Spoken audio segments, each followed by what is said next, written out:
Hello, welcome to Comic Community Notes. It is Wednesday, new comic book day. I've got some selections to judge. Time to judge the book. We're going to see some comic book covers from today that I picked up from where did I go today? Heroes and Champions in Willow Glen, California. Heroes and Champions. They have a couple stores throughout the Bay Area. The one I usually go to is in Campbell, and it is simply called Heroes. I don't know if they have the Champions. I've never noticed it in the logo, but they are the same store, same owner. And then there's another location, but I forget where it's at. It's a little bit more up in the west of the Bay. And we have, I only bought this. I don't read Batman, Superman, World's Finest. But this is number 54, and I bought this just because of the cover. Sometimes you gotta buy things because of the cover. And it's a hell of a game. I guess they're playing Baseball in Hell. Baseball in Hell, here we go. So, we're looking for a hell of a game. We'll see if Batman's a cheater or not. We know he's a cheater. And if you don't know that Batman's a cheater, then go read DCKO. Because he cheated. So, there you go. Brag off! Okay, this is going to be fun. Judging the cover, we've got big giant weapons. And Lobo's mad. Oh, look at that. I didn't even see cover A. Cover A is awesome too. Cover A is awesome. He's either been beaten up or he's been living a hard life of meth. So there you go. This, if you don't know any better about the Lobo series by Scotty Young, it is thick with art. Thick. It's a thick book. You get in and there's lots to look at if you like to just stare at art panels and find little details and funny things. And this is a cool book.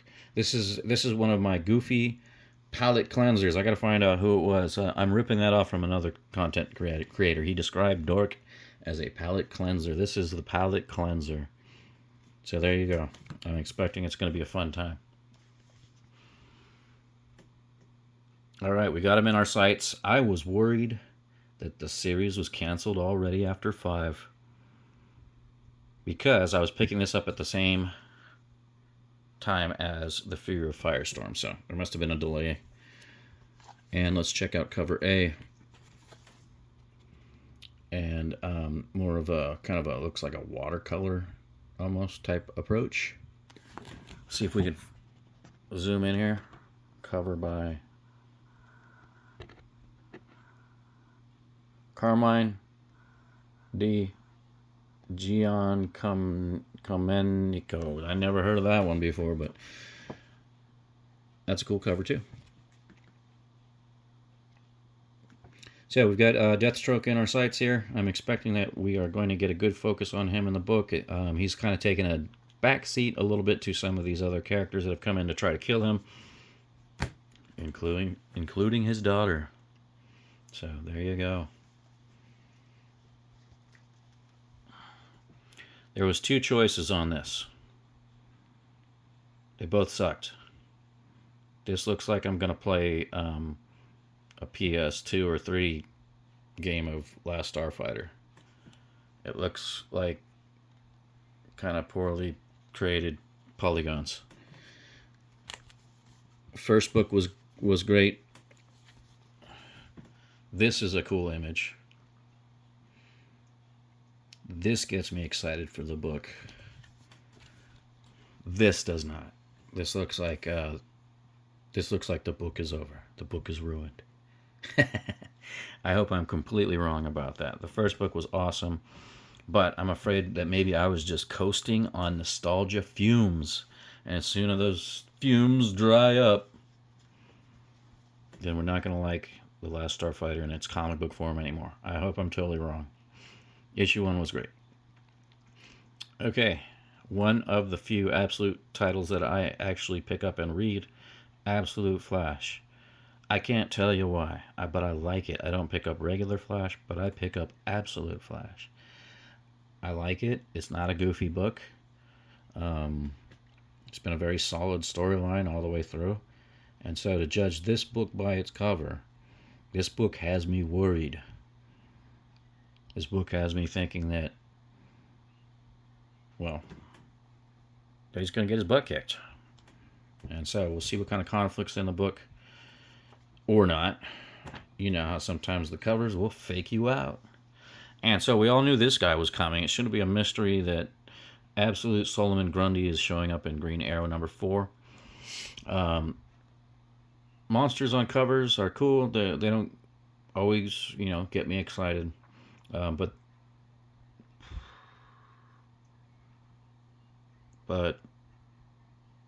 this, I don't know. It's I picked this cover up, and now that I got home, it's kind of underwhelming for me. And this series has been, I'm a little biased, the series has been kind of dropping for me. There's a female character in here that I don't know if they're holding out on me, or you guys know about her because she's in Absolute something or other. I don't know, but I don't really see where they're going with this woman character. And first issue or two were good for me, and now that we're up to number 4, the steady decline. 1 was good, 2 was okay, 3, I don't know if I like this series. We're gonna keep picking it up. So 4 might be a decider for me, and here we go. I don't pick up the Mortal Thor, but we've got a landmark number 800 legacy issue, which is also 14 of the Mortal Thor. A lot of cool covers out for this. There was an awesome looking foil, but I decided to hold off on and just pick up the cover A. I did read Thor from the Queen in Black series, which we'll get to next. But that was pretty good. And so on this one, I picked it up because of the legacy issue, of course, I'm not going to lie. But we'll see. I haven't tried it out, and I got a little bit of this Mortal, the everyday working man's Thor in the Queen in Black series. So we'll dip our toes in and see how it is. So we got Queen in Black number 3. This has moved along very quickly in a short period of time, which is kind of nice. You don't have to wait 2 months to finally get another installment or something. So it's been cool to read the story in a quick manner. And I've gone against what I said, which I was like, I'm not going to pick up every single. I am now picking up every single copy of it. So the crossover stuff and related stuff. And so far I'm digging it. I don't like this cover so much. I'm not so excited about these other Spider-Man characters, but that's kind of me. I'm not the Bat family. I'm not the Spider family. I'm more about the main character itself. So when they start to put too many of these characters into the storylines, it gets a little diluted for me. All right, we're down to the last one here, and we've got The Last Driver. And this is an offer by Image, and of course I did not check the cover, and I got a nice spine tick there. And so we've got a sideways, what looks like a landscape cover, and but then the book is what? The book is opening that way. And so it is meant, we've got to open it a little bit. I know this is Judge the Book. I'm supposed to be looking at covers. But I just got to flip through a couple pages so that you see how this is presented, the format. So anyways, that's what grabbed my attention on this one. And it's a new series. And it's just kind of different. And I'm sure some people will say gimmicky. But then, sometimes that's cool. Gimmicks can be cool sometimes. Change in pace, a redesign, a different thought, creativity. That's what it's all about. And so I'm happy to see this and support it. And I hope it's good, and I'll keep supporting it. And that's what we need to do in this industry. All right, we've judged all these books. We've got, hopefully not dilution. We've got the working man's Thor. We've got a monster, and he feels and looks underwhelming to me. Okay, we got possible trouble. We got a bad video game. Hopefully, we've got the main character being the main in the story. We've got some fun. And we got baseball in hell. Don't strike out. Thank you for tuning in to Comic Community Notes. This has been the segment Judge the Book. Tune in every week after New Comic Book Day, and I will be judging books by their cover that I pick up. Always let me know in the comments what you've been doing, what you like, what you subscribe to, what you read, and what are you looking forward to. Small channel here. I think I just finally got my 60th subscriber. So help me out any way you can. Like, subscribe, share. This has been Comic Community Notes. Thank you so much, and have a great day.